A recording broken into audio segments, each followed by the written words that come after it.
সীমান্তে যদি আর একটা হত্যাকাণ্ড ঘটে, একটা লাশের বিনিময়ে 10টা লাশ সীমান্তের ওই পারে পৌঁছে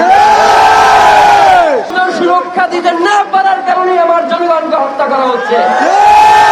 কিন্তু আশ্চর্য বিষয়, বাংলাদেশের সরকার এই ব্যাপারে কোনো কথা বলছে যে সীমান্তে অনুপ্রবেশকারীকে গ্রেফতার করে যথাযথ বিচারের মুখোমুখি করতে হবে।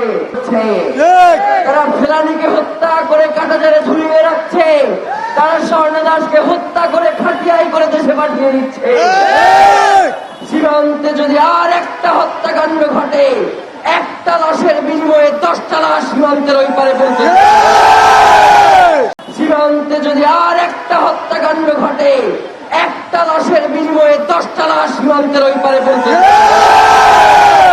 সুরক্ষা দিতে না পারার কারণে আমার জনগণকে হত্যা করা হচ্ছে।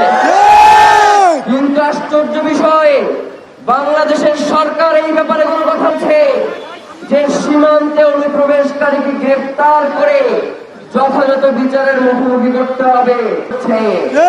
তারা ফেলানিকে হত্যা করে কাঁটাতারে ঝুলিয়ে রাখছে, তারা স্বর্ণা দাসকে হত্যা করে খাটিয়াই করে দেশে পাঠিয়ে দিচ্ছে।